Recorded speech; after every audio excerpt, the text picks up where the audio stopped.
I think this is really problematic. It's something that I'm particularly sensitive to. It can feel really fake. Through the lens of trauma-informed care, we can offer action-based practices for actively addressing these issues. My colleague Leticia Nieto and some of her colleagues in a 2010 publication remind us that awareness of social justice issues alone is not enough. They say that true allyship is when awareness is combined with action. So we need awareness plus action. So SAMHSA's 2014 publication on trauma-informed care outlines 9 different steps for cultural competency and cultural humility, cultural responsiveness, which are delineated by the Center for Mental Health Services. So here's the 9 different steps. The first is that we have to recognize the importance of culture, and we have to have a respect for diversity. Second step is that we maintain a current profile of the cultural composition of the community. So this means that we have to keep tabs on and have a sense of the diversity and cultural composition of the community that we're working with, the community that we're serving. Third step is that we need to recruit workers, employees, staff members who are representative in every aspect of identity of the community that we're serving. So this means that if we're serving a primarily Spanish-speaking community, then we need to be actively recruiting and hiring Spanish speakers in the agency. If we're serving a predominantly young community, then we need to be actively hiring and recruiting young professionals who are going to be able to better relate to the young clients we're working with. If we're serving a predominantly Black community, then we need to be actively recruiting Black professionals who are going to be able to better understand and advocate and relate to the community that we're serving. So the way I understand this is that SAMHSA is suggesting that the makeup of our organization in terms of identity should be reflective of the makeup of the community that we're serving. This fourth step is that we provide ongoing training to the staff related to culture and identity. The fifth step is that we ensure services are accessible, appropriate, and equitable.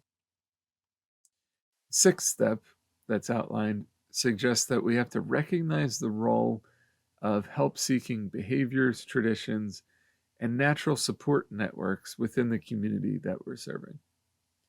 That in various communities have various and differing relationships to engaging with professionals, especially medical or mental health communities.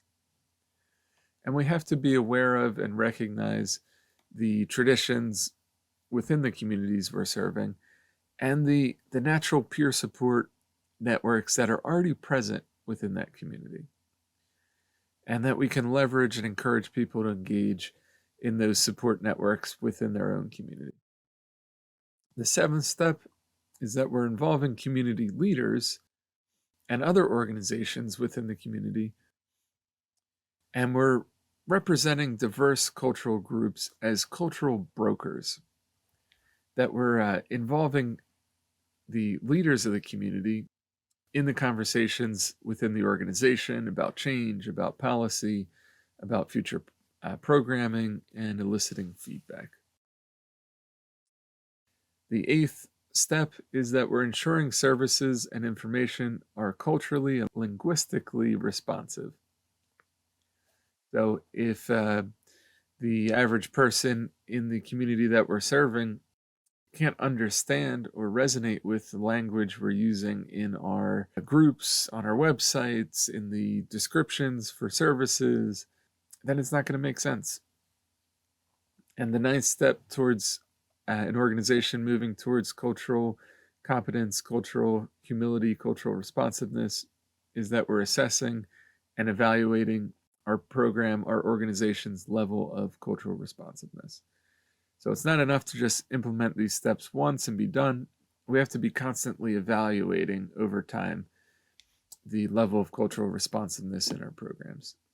So again, these are the 9 steps that are endorsed by SAMHSA for organizations addressing cultural responsiveness in their programming.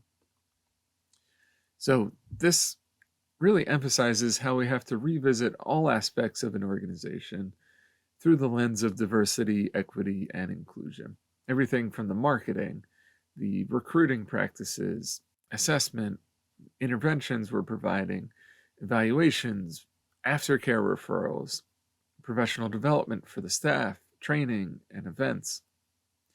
Every aspect of the organization has to take into account identity and culture. So I want to challenge you to reflect for a moment about your own organization. Do the identities of your agency staff at all levels of the organization reflect the identities of the clients and communities that you're serving? I really want to emphasize that everybody, regardless of their identity, regardless of their privilege or experience of marginalization, is impacted by issues of gender, sexuality, race, ethnicity, class, nationality, indigenous status, age, disability, religion, spirituality, all those aspects of identity that Pamela Hayes outlines in the addressing model. Everybody is impacted by all of them. It's not just something that folks in marginalized communities are impacted by.